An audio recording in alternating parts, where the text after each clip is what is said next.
கோரிக்காவும் காலுக்காவது கொடுத்த பையனுக்கு பொண்ணு பார்க்க கிளம்பிக்கிட்டு இருந்துச்சு. காலேஜி, நான் உங்களை அழைச்சிக்கிட்டு போறது மாப்பிள்ளையோட அப்பா கூட வரணுங்கிறதுக்காகத்தான். அங்க போய் நான் பேசுறப்ப குறுக்க வாயவே திறக்க கூடாது. சாதாரணமாவே நான் பேச மாட்டேன், நீ இப்படி சொல்லிட்டில்ல, நான் வாயவே திறக்க மாட்டேன். அம்மா, அங்க வந்து நான் பேசலாமா கூடாதா? நீ ஏன்டா கவலைப்படுற? உன்னை நான் அழைச்சிக்கிட்டே போக போறது இல்ல.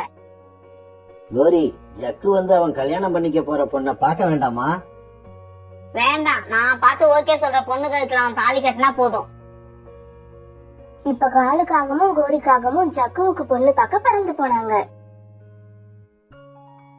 உங்க பொண்ணுக்கு என்னென்ன வேலை பார்க்க தெரியும்? உணவு தேட தெரியுமா? என் பொண்ணுக்கு எல்லா வேலையும் தெரியும். அவளுக்கு தெரியாத வேலையே கிடையாது. உணவு தேடுறது, வீடு கட்டுறது, வறட்சி காலத்திலயும் உணவு தேடுறது, இப்படி எல்லாமே என் பொண்ணுக்கு கை வந்த கலை. மத்தபடி வீட்டு வேலை எல்லாம் எப்படி செய்வா? அவளோட வேலையில நீங்க எந்த குறையும் கண்டுபிடிக்க முடியாது. சம்பந்தி, எனக்கு வர மருமகிட்ட நகையையோ பணத்தையோ நான் எதிர்பார்க்கல. ஆனா இன்னொன்னு எதிர்பார்க்கறேன். அந்த ஆசைய மட்டும் உங்க பொண்ணு நிறைவேற்றினா போதும். சொல்லுங்க சம்பந்தி, சொல்லுங்க, உங்க ஆசை என்னன்னு சொல்லுங்க. எங்க அப்பா பெரிய ஜமீன்தாருன்னு உங்க எல்லாருக்குமே தெரியும். ஆனா ஒரு ஆண் வாரிசு இல்லாம அவர் எவ்வளவு வருத்தப்பட்டான்னு எனக்கு மட்டும்தான் தெரியும். அதனால என் பையனுக்கு குழந்தை ஆண் குழந்தையாதான் பிறக்கணும். இல்லன்னா உங்க பொண்ணு உங்க வீட்டுக்கே திரும்பி வந்துருவா. இப்படி சொன்ன கோரிக்காவும் காலுக்காகத்தை அழைச்சுக்கிட்டு அங்கிருந்து பறந்து போயிடுச்சு. அம்மா, எனக்கு என்ன இப்படி ஒரு மாமியார் கிடைச்சிருக்காங்க? ஆண் குழந்தையோ பெண் குழந்தையோ அது ஏன் கையிலாமா இருக்கு? எனக்கு இந்த கல்யாணம் வேண்டாமா. மைனா, நீ ஒன்னும் கவலைப்படாத. அவங்க பெரிய பணக்காரங்க, அப்படிதான் பேசுவாங்க. கடவுள் நமக்கு எல்லாத்தையும் நல்லாவே நடத்தி தருவாரு. அப்பா அப்பா, பொண்ண பாத்தீங்களா? பொண்ணு எப்படி இருக்கு? ஜக்கு, பொண்ணு ரொம்ப அழகா இருக்கா. அப்புறம் பொண்ணுக்கு எல்லா வேலையும் தெரிஞ்சிருக்கு. அந்த வேலையெல்லாம் உங்க அம்மாவுக்கு இப்ப கூட தெரியாது. காலேஜி, வாய கொஞ்சம் மூடுறீங்களா? ஜக்குவுக்கு பொண்ணு எடுக்கிற குடும்பம் ஒண்ணுமே இல்லாத குடும்பம். இருந்தாலும் எதுக்கு நான் அங்க இருந்து பொண்ணு எடுக்கிறேன்? அந்த மாதிரி குடும்பத்துல இருந்து பொண்ணு எடுத்தாதான் அவ எனக்கு அடங்கி நடப்பா. இருந்தாலும் குழந்தை ஆண் குழந்தையா பிறந்தாதான் அவ இந்த வீட்டுல தொடர்ந்து இருப்பா. இல்லன்னா என்னம்மா செய்வ? அவளை கொன்னுடுவியா? சமயம் வரட்டும், அத நான் அப்ப சொல்றேன். சரி சரி, எல்லாரும் சீக்கிரமா தூங்குங்க. காலையில மைனா வீட்டுக்கு போய் அவளை ஜக்குக்கு திருமணம் பண்ணி அவளை இங்க கொண்டு வரணும்.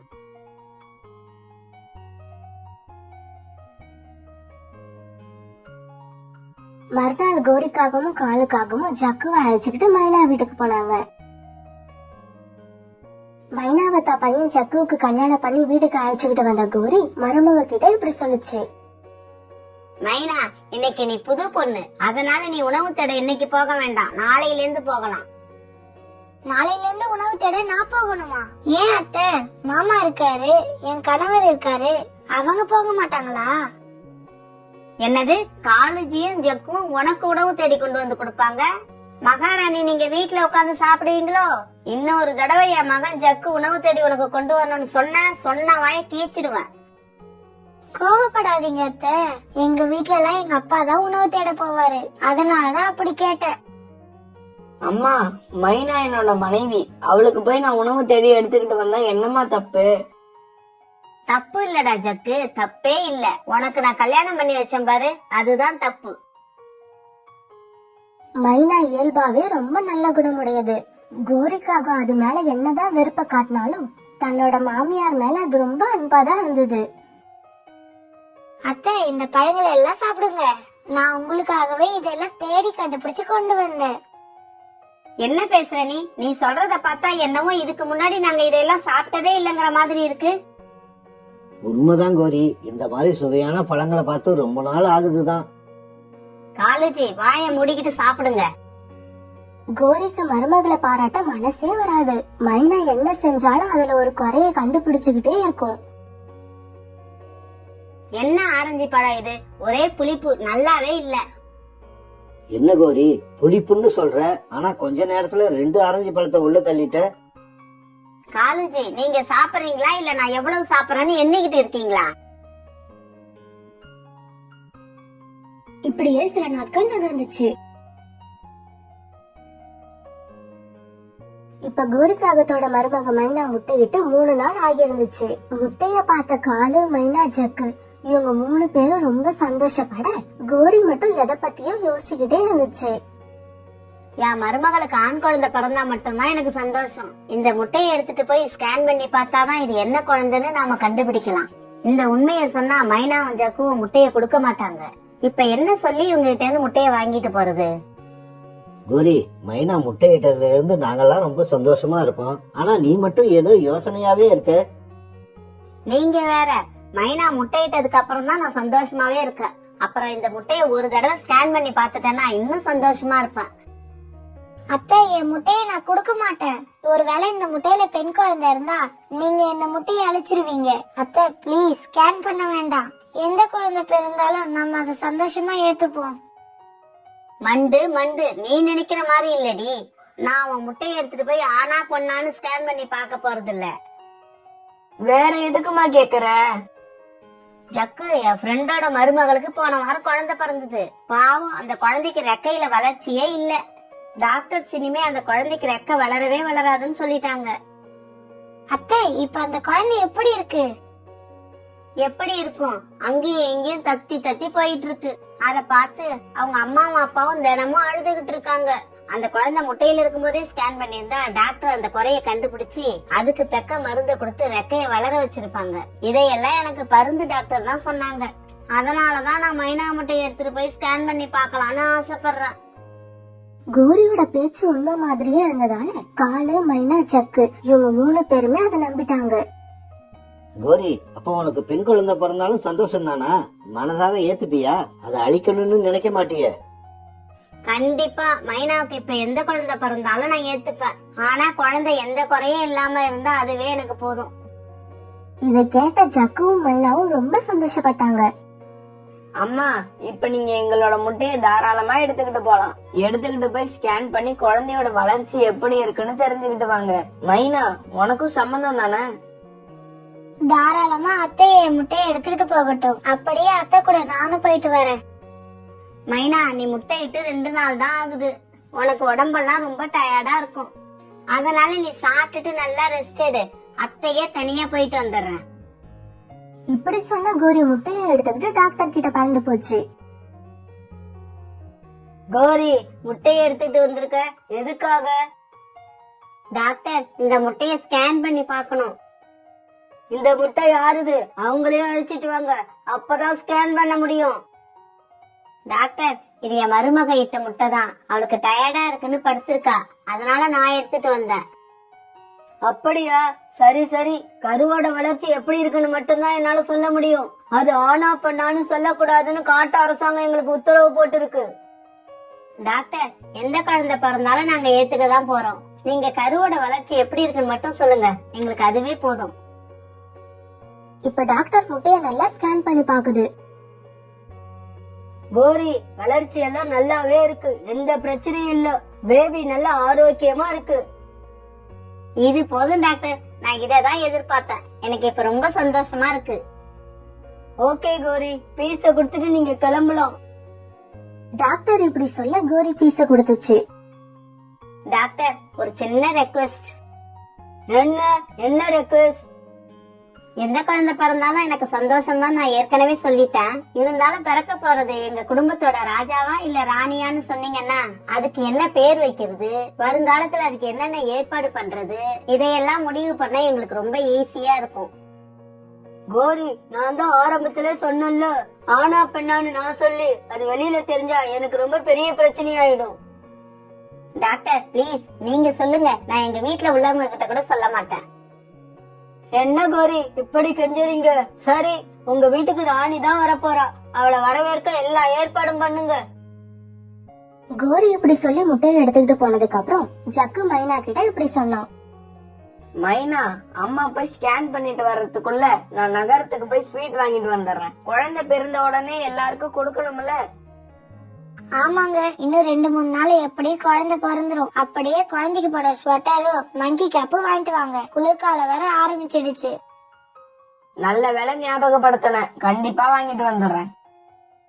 இப்படி சொன்ன ஜக்கு சந்தோஷமா பறந்து நகரத்துக்கு போனான்.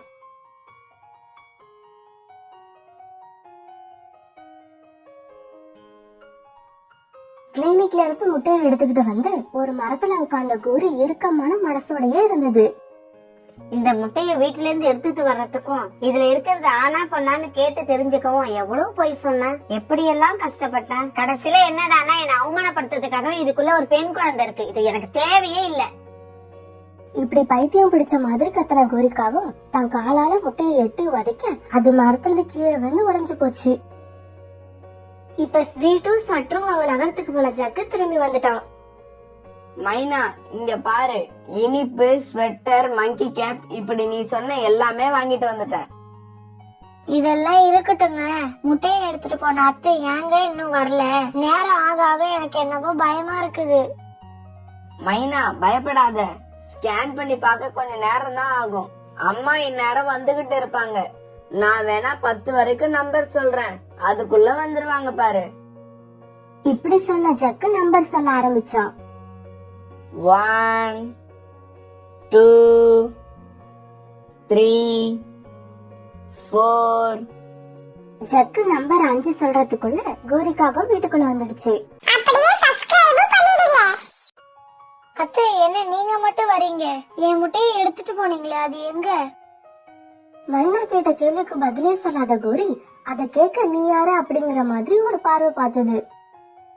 கோரி எந்த பதிலும் சொல்லாதால மைனாவுக்கு இப்ப பயம் அதிகமாயிடுச்சு. அத்தை உங்களதான் கேக்குறேன், எடுத்துக்கிட்டு போன என்னோட முட்டை எங்க? மைனா என்ன வாய்ஸ் குடுக்கற? வால்யூம குறை. இது என் வீடு, இங்க என் வாய்ஸ்ல மட்டும்தான் வால்யூம் இருக்கணும். இப்ப அந்த முட்டை எங்கன்னு தானே கேக்குறேன். அதுல பெண் குழந்தை இருக்குன்னு தெரிஞ்சதுக்கு அப்புறமா அதை இங்க எடுத்துட்டு வர நான் ஒண்ணும் முட்டாள் இல்ல. அத வழியிலேயே வீசி எறிஞ்சு உடைச்சிட்டேன். நீங்க அதை எடுத்துக்கிட்டு போனப்பே நான் சந்தேகப்பட்டேன், அதே மாதிரி நடந்துடுச்சு. உங்களுக்கு கொஞ்சம் கூட இரக்கமே இல்ல. அம்மா நீங்க கூட இப்படி எல்லாம் செய்வீங்களாமா? ஜக்கு, நீ பிறக்கிறதுக்கு முன்னால என்னோட 2 முட்டையவே பெண் குழந்தை இருக்குன்னு உடைச்சவதான் இந்த கோரி. அத்தை அது உங்க முட்டை, நீங்க உடைக்கலாம். என் முட்டைய உடைக்க யாரு உங்களுக்கு அதிகாரம் கொடுத்தது? என்ன எதிர்த்து கேள்வி கேட்க உனக்கு யாரு அதிகாரம் கொடுத்தது? நீ இனிமே ஒரு நிமிஷம் கூட இந்த வீட்டுல இருக்க கூடாது. இப்பவே கிளம்பி உங்க அம்மா வீட்டுக்கு ஓடு. அத்தை இனிமே நீங்களே இந்த வீட்ல இருக்க சொன்னா கூட நான் இருக்க மாட்டேன். மனசாட்சியே இல்லாத உங்க கூட யாரு இருப்பா? நான் இப்பவே கிளம்புறேன். மைனா கவலைப்படாத, இப்ப நீ மட்டும் போக போறதில்ல, உன் கூட நானும் வரேன். எங்கேயாவது போய் வசதியா வாழலனா கூட மனசு நிம்மதியா வாழுவோம். மைனா, உன்னை என்னமோ நான் சாதாரணமா நினைச்சிட்டேன். வந்து கொஞ்ச நாள்லயே என் பையனுக்கு உன் பின்னால கிளம்புற அளவுக்கு மந்திரம் ஓதிருக்கியே, நீ என்னை விட பெரிய கில்லாடிடி. கோரி இப்படி சொல்ல அத காதுலயே வாங்காம ஜக்குவும் மைனாவும் வீட்டை விட்டு பறந்து போனாங்க. மைனா பின்னால தான் பையன் ஜக்கு போனது கோரிக்கு பெரிய அதிர்ச்சியா இருந்தது. ஜக்கு அவன் பின்னால போகாதுன்னு கோரி சொல்ல நினைச்சாலும் அது மனசுல தாண்டாங்கிற ஈகோவால எதுவுமே பேசாம நின்னுகிட்டு இருந்துச்சு. ஜக்குவும் மைனாவும் வீட்டை விட்டு போன கொஞ்ச நேரத்துக்கு அப்புறம் காலுக்காக தன்னோட வீட்டுக்கு வந்துச்சு. கோரி, ஜக்குவும் மைனாவும் எங்க? நமக்கு வந்த மருமக நம்ம மகனை மந்திரம் ஓதி வீட்டை விட்டே இழுத்துக்கிட்டு போயிட்டா. அவங்க வீட்டை விட்டு போற அளவுக்கு என்னதான் நடந்தது? முட்டையில பெண் குழந்தை இருக்குன்னு தெரிஞ்சுக்கிட்டு அதை நான் உடைச்சேன் பாருங்க, அதை நம்ம மருமகனால தாங்க முடியலையா. நம்ம பையனையும் கூட இழுத்துக்கிட்டு வீட்டை விட்டு கிளம்பிட்டா. கோரி, நீ என்னதான் சொன்னாலும் அவங்க முட்டைய நீ உடைச்சது தப்புதான். இப்ப பாரு, ஜக்கு இந்த வீட்டுல இல்ல. ஜக்கு இல்லாத வீட்டை என்னால நினைச்சு கூட பார்க்க முடியல. அட என்னங்க நீங்க, ஜக்குவும் இப்படி அவன் பின்னால போவான்னு நான் நினைக்கவே இல்லங்க. அவனும் இப்படி போவான்னு எனக்கு தெரிஞ்சிருந்ததுன்னா முட்டைய உடைச்சிருக்க மாட்டியா? இல்லங்க, அவனுக்கு கல்யாணமே பண்ணி இருக்க மாட்டான். வீட்டை விட்டு வெளியில போன ஜக்குவும் மைனாவும் ஒரு மரத்துல போய் உட்கார்ந்தாங்க. ஜக்கு, எந்த அம்மாவும் செய்யக்கூடாத காரியத்தை என் அத்தை செஞ்சுட்டாங்க. அவங்களை இப்பன்னு இல்ல, எப்பவுமே நான் மன்னிக்க மாட்டேன். மைனா அழாத மைனா, நான் இது வரைக்கும் எங்க அம்மாவை எதிர்த்து கூட பேசினதே இல்ல. ஆனா இன்னைக்கு உனக்காக வீட்டை விட்டே வெளியில வந்துட்டேன். ஏன்னா எங்க அம்மா செஞ்சது தப்புன்னு எனக்கும் மனசுல படுது. ஜக்கு, நீங்க மட்டும் என் கூட வரலனா நான் ரொம்பவே கஷ்டப்பட்டிருப்பேன். எங்கேயாவது விழுந்து செத்து போயிருப்பேன். மைனா, இப்ப ஏன் இப்படி எல்லாம் பேசுற? வீட்டை விட்டு வந்துட்டோம். இப்ப நாம தங்கறதுக்கு நமக்குன்னு ஒரு வீட்டை கட்டுவோம். அந்த வீட்ல நாம 2 பேரு தான் தங்க போறோம். கடவுள் உனக்கு மறுபடி அம்மாவாக சந்தர்ப்பம் கொடுப்பாரு. ஆனா அப்ப பிறக்க போற குழந்தை ஆனா பெண்ணான்னு நம்ம 2 பேருமே கவலைப்பட போறது இல்ல.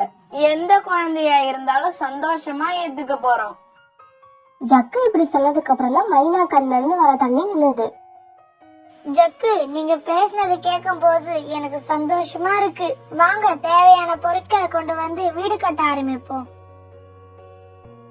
இப்ப எல்லா பொருட்களையும் கொண்டு வந்த ஜக்குவும் மைனாவும் அழகான சின்ன வீட்டை கட்டி முடிச்சாங்க. மைனா, நடந்ததெல்லாம் எனக்கு என்னவோ கனவு மாதிரி இருக்கு. இது முழுக்க முழுக்க நம்ம வீடு. இது என்னால நம்பவே முடியல. இப்படி சந்தோஷமா பேசிக்கிட்டே ஜக்குவும் மைனாவும் தூங்க போனாங்க.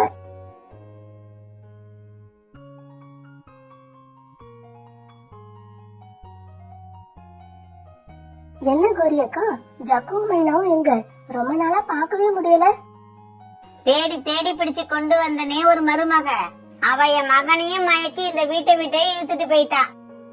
அப்படியா? இல்லையே, நீங்க தான் உங்க மருமகளோட முட்டைய உடைச்சு அவங்க 2 பேரையும் வலுக்கட்டாயமா வீட்டை விட்டு துரத்திட்டீங்கன்னு கேள்விப்பட்டேன். இப்படி யாராவது பேசினா கோவப்படுற கோரி அன்னைக்கு எதுவுமே பேசாம இருந்தது காலுக்கு ரொம்ப ஆச்சரியமா இருந்துச்சு. கோரி அக்கா, உன்னோட கோபம், ஈகோ, வீராப்பு இதெல்லாம் வயசான காலத்துல ஆதரவு கொடுக்காது. உங்களோட வாரிசுகள் தான் ஆதரவு கொடுத்தாகணும். இப்படி சொல்லிட்டு சோனா பறந்து போக கோரி மனசுல ஒரு புது திட்டம் உருவாச்சு. ஜக்குவும் இப்ப வீட்டை விட்டு அவ கூட போனதுதான் நமக்கு பெரிய அவமானமா இருக்கு. அவனை எப்படியாவது கொண்டு வந்துட்டா அப்புறம் எனக்கு எந்த பிரச்சனையும் இருக்காது. இப்படியே சில நாட்கள் நகர்ந்துச்சு. ஒரு நாள் உணவு தேடி எடுத்துக்கிட்டு சாயங்காலமா ஜக்கு தன்னோட வீட்டுக்கு வந்தான். வீட்டுக்கு வந்த ஜக்குவுக்கு இன்ப அதிர்ச்சி காத்திருந்தது. ஜக்கு, இங்க பாத்தீங்களா? நம்மள விட்டு போன ஒரு முட்டைக்கு பதிலா கடவுள் நமக்கு 2 முட்டை கொடுத்திருக்காரு. இன்னைக்கு நான் ரொம்ப சந்தோஷமா இருக்கேன். மைனா, நானும் ரொம்ப சந்தோஷமா இருக்கேன். இந்த முட்டையில இருந்து வரப்போறது ஆனா பெண்ணான்னு கேக்குறதுக்கு இங்க யாருமே இல்ல. இப்ப மைனா முட்டைகளை ரொம்ப பாதுகாப்பா அடக்காக்க ஜக்கு அவளுக்கு சத்தான உணவுகளை தேடி கண்டுபிடிச்சு கொண்டு வந்தது. இப்படி ஒரு நாள் உணவு எடுத்துக்கிட்டு போறப்ப ஜக்கு வழியில உட்கார்ந்திருக்க கோரிக்காவரை பார்த்துட்டு அது கிட்டக்க போச்சு. ஜக்கு, சொன்னா கேளு. அவ பின்னால போய் நீ எவ்வளவு கஷ்டப்படுறன்னு எனக்கு நல்லா தெரியும். நீ இப்பவாவது அம்மா கூட வந்துரு. அம்மா உன்னை திட்ட கூட மாட்டான். உனக்கு மைனாவை விட நல்ல அழகான பணக்கார பொண்ணா பார்த்து கல்யாணம் பண்ணி வைக்கிறேன். அம்மா, நான் உங்க மேல ரொம்ப மரியாதை வச்சிருக்கேம்மா. இப்பவும் வச்சிருக்கேன். உங்களை எதிர்த்து இது வரைக்கும் நான் பேசினதே இல்ல. இருந்தாலும் நீங்க எங்களோட முட்டைய நீங்க ஆசைப்பட்ட மாதிரி இல்லன்னு அழிச்சிட்டீங்க. ஆசை, கனவு இதெல்லாம் உங்கள மாதிரியே எல்லாருக்கும் இருக்காதுமா. ஒவ்வொருத்தருக்கும் வேற மாதிரி ஆசை, வேற மாதிரி கனவு தாமா இருக்கும். ஜக்கு, இப்ப அம்மா கூட வர போறியா இல்லையா? அம்மா, மைனா இப்ப 2 முட்டையிட்டு இருக்கா. நாங்க 2 பேருமே இப்ப ரொம்ப சந்தோஷமா இருக்கோம். அத நான் கெடுத்துக்க விரும்பல. இப்படி சொன்ன ஜக்கு அங்கிருந்து பறந்து போயிடுச்சு. இப்ப திரும்பி வீட்டுக்கு பறந்து போன கோரிக்கு இப்ப உடம்பும் மனசு ரொம்ப சோர்ந்து போயிருந்தது.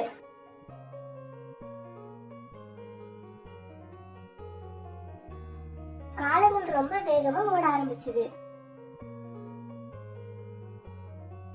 ஒரு நாள் காலுக்காகத்துக்கும் கோரிக்காகத்துக்கும் வயசாகி போயிடுச்சு. உடலாலையும் மனசாலையும் ரொம்ப சோர்ந்து போய் இருந்தாங்க.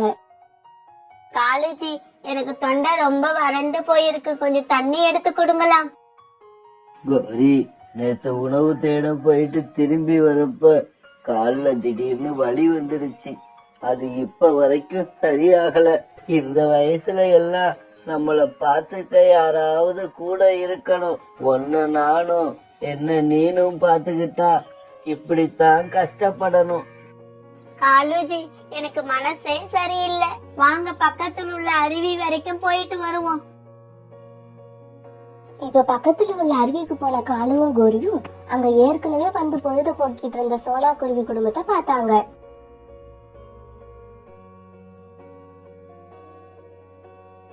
காலுஜி, அந்த 2 சின்ன குழந்தைங்களும் யாரு? சோனா குருவியோட பேத்திங்களா அவங்க? ஆமா ஆமா, சோனா குருவியோட பேத்திங்க தான் அவங்க. சோனா குருவிக்கு 2 பேத்திங்க. ஆனா சோனா அதுக்காக மருமகளை வீட்டை விட்டு விரட்டல. இப்ப சந்தோஷமா இருக்கு.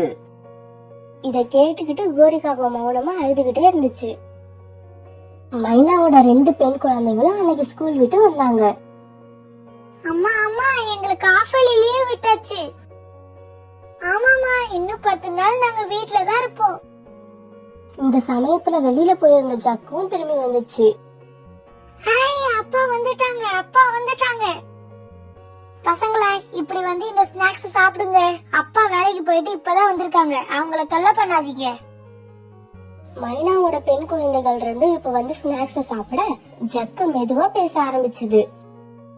மைனா, நேத்து அம்மா வீட்ல வழுக்கி கீழே விழுந்துட்டாங்களாம். ஷோல்டர்ல அடிபட்டிருக்கான். யார் சொன்னது உங்களுக்கு? கிளி அக்காவை பார்த்தேன், அவங்க தான் இத சொன்னாங்க.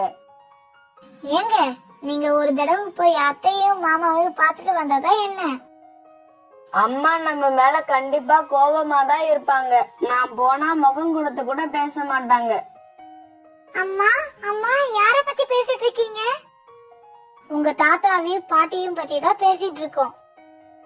அம்மா அம்மா, எங்களுக்கு தாத்தாவும் பாட்டியும் இருக்காங்களா? ஓ, தாத்தா பாட்டி 2 பேருமே இருக்காங்க.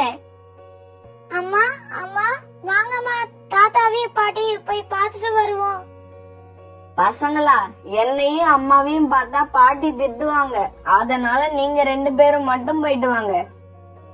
எங்களுக்கு ரொம்ப தாகமா இருக்கு, குடிக்க கொஞ்சம் தண்ணி கொடுங்கன்னு கேட்டு கதவு தட்டுங்க. அப்புறம் பாட்டிக்கு ஷோல்டர்ல அடிபட்டு இருக்கா, அதுக்கும் மருந்து போட்டுட்டு வாங்க. சரிம்மா. இப்ப ஜக்குவோட பொண்ணுங்க பிளாக்கி டார்கி 2 பேரும் கால் தாத்தா வீட்டுக்கு போய் கதவை தட்டினாங்க. யாரது? கதவு திறந்துதான் இருக்கு, உள்ள வாங்க. யாரும்மா நீங்க? ரொம்ப அழகா இருக்கீங்களே, யார பார்க்கணும்? பாட்டி, எங்களுக்கு ரொம்ப தாகமா இருக்குது, அதான் தண்ணி கேட்கலாம்னு கதவு தட்டணும். அதோ அங்க தண்ணி இருக்கு, போய் எடுத்து குடிங்க செல்லுங்களா. ஆனா பிளாக்கியும் டார்கியும் தண்ணி குடிக்காம வீட்டை நல்லா சுத்தி பார்த்துட்டு பாட்டி கிட்ட வந்தாங்க. பாட்டி, என்ன உங்களுக்கு காயமா இருக்கு? நேத்து பாட்டி தடுமாறி கீழே விழுந்துட்டேன், அதனாலதான் இந்த இடம் காயமாயிடுச்சு. பாட்டி பாட்டி, நீங்க இப்படியே கொஞ்ச நேரம் இருங்க, நாங்க உங்களுக்கு மருந்து போட்டு விடுறோம். இப்படி சொன்ன பிளாக்கியும் டார்கியும் பாட்டிக்கு மருந்து போட்டு விட்டாங்க. பசங்களா, உங்களை இந்த காட்டுல நான் பார்த்ததே இல்லையே. நீங்க எங்கேந்து வரீங்க? உங்க அம்மா அப்பா யாரு? அப்பாவும் அம்மாவும் பேரை சொல்லக்கூடாதுன்னு சொல்லிருக்காங்க. சொன்னா நீங்க அவங்கள திட்டுவீங்களா? என் செல்லங்களா, பாட்டி திட்ட மாட்டேன், சொல்லுங்க, யாரு உங்க அப்பா அம்மா? எங்க அப்பா பேரு ஜக்கு, எங்க அம்மா பேரு மைனா, எங்க தாத்தா பாட்டி பேரு காலு கோரி. இத கேட்ட காலு கோரி 2 பேரும் ஆளுக்கு ஒரு பேத்திய அழைச்சுக்கிட்டாங்க. சரி பாட்டி, எங்களை விடுங்க, நாங்க போய் எங்க அப்பா அம்மாவை அழைச்சிட்டு வரோம். செல்லங்களா, நீங்க போய் தான் உங்க அப்பா அம்மாவை அழைச்சிட்டு வரணும்னு அவசியம் இல்ல. நீங்க 2 பேரும் வீட்டுக்கு போகாம இங்கேயே இருங்க, அவங்க தன்னால வருவாங்க. கோரியோட மாஸ்டர் மைண்ட் போட்ட பிளான் படி பசங்க 2 பேரும் காலு வீட்லயே இருக்க ஜக்குவும் மைனாவும் அவங்களை தேடிக்கிட்டு காலு வீட்டுக்கே வந்துட்டாங்க. இப்படி வந்த 2 பேரும் காலு கோரியோட காலை தொட்டு கும்பிட காலுவும் கோரியும் அவங்கள நெஞ்சோட அணைச்சுக்கிட்டாங்க.